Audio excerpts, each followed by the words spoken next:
Hello வணக்கம். இது உங்கள் சிவி ஜோன். சொல்லாமல் எப்படி இருக்கீங்க? இப்போ பார்த்தீங்கன்னா டாஸ்க் 3 டிக்கெட் டிஃபனாலே பயங்கரமான உச்சக்கட்டத்தை நோக்கி போயிட்டு இருக்கு. அது மட்டும் இல்லாமல் ஃபஸ்ட்டு டாஸ்க்கில் வந்து நம்ம சுபி அவர்கள் 9 பாயிண்ட் வாங்கினாங்க. ரெண்டாவது டாஸ்க்கில் சாண்ட்ரா அவர்கள் 9 பாயிண்ட் வாங்கினாங்க. இப்போது தேர்டு டாஸ்க்கு இதில் யார் வின் பண்ணாங்க அப்படின்ற ஃபுல் டீட்டெயில் நான் ஆல்ரெடி காலையில் கொடுத்துட்டேன். ஸோ இப்போ பார்த்தீங்கன்னா அந்த டாஸ்க் பற்றின டீட்டெயில் வந்து நம்ம சுபிக்ஷா படித்தாங்க. ஸோ இது வந்து 3 சர்க்குலர் பேஸ் இருக்கும் ஆக்டிவிட்டி ஏரியாவில்.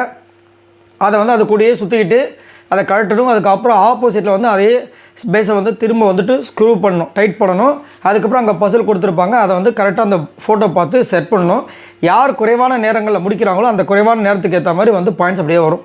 சரிங்களா? அதிகப்படியாக லாஸ்ட் யார் எடுக்கிறாங்களோ அவங்களுக்கு 1 பாயிண்ட்டு, இவங்களுக்கு 9 பாயிண்ட், அந்த மாதிரி கணக்கு இதில். சரிங்களா?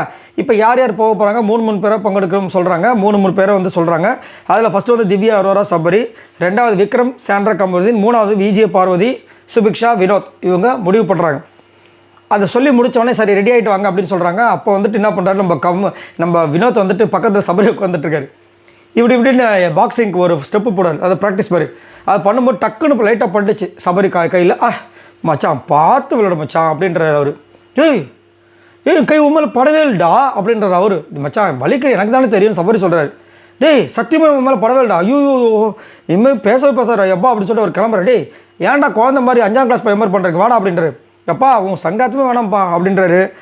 உன் கூட ரொம்ப ரிஸ்க்குடா, நாளைக்கு ஏதாவது நான் பண்ணேன்னு கூட சொல்லிட்டு வாடா நீ அப்படின்ட்டு அவர் பாட்டு கிளம்பி போயிட்டார். எல்லாருமே செம ஷாக்கு. என்னடா அவன் எப்படி கோச்சிட்டு போகிறான்ற மாதிரி பார்க்குறாங்க.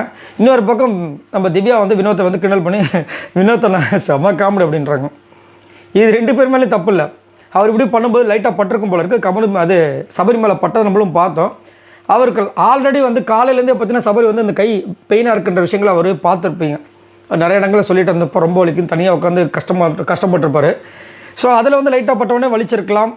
இவருக்கும் வந்து இப்படி லைட்டாக விளையாடும்போது வீசின வேகத்தில் அவருக்கு தெரியாமல் இருந்திருக்கலாம்.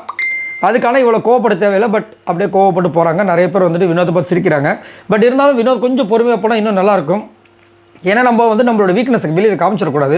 வினோத் கரெக்டாக சூப்பராக போயிட்டுருக்காரு. இவங்க வந்து மற்றவங்க சிரிக்கிற அளவுக்கு வேண்டான்றதான் என்னோடய கருத்து. ஏன்னா கண்டிப்பாக வந்து வினோத் மற்றவங்களை சிரிக்கிற அளவுக்கு இருக்க ஒரு ஆள் கிடையாது. சூப்பரான ஒரு ஆள். பார்க்கலாம் என்ன நடக்குதுன்னு. இந்த டாஸ்க்கை வந்துட்டு விக்ரம் அண்ட் சபரி தான் வந்து மாஸ் பண்ணுறாங்க. அப்படியே 1 by 1 வந்துட்டு மற்றவங்களும் பண்ணுறாங்க. இந்த ஓவரால் டிக்கெட் ஃபினாலாவே யார் வின் பண்ணுவாங்க நீங்கள் நினைக்கிறீங்கிறத மறக்காம கீழே கமெண்ட்ஸ் பண்ணுங்கள். பாய் நண்பர்களே.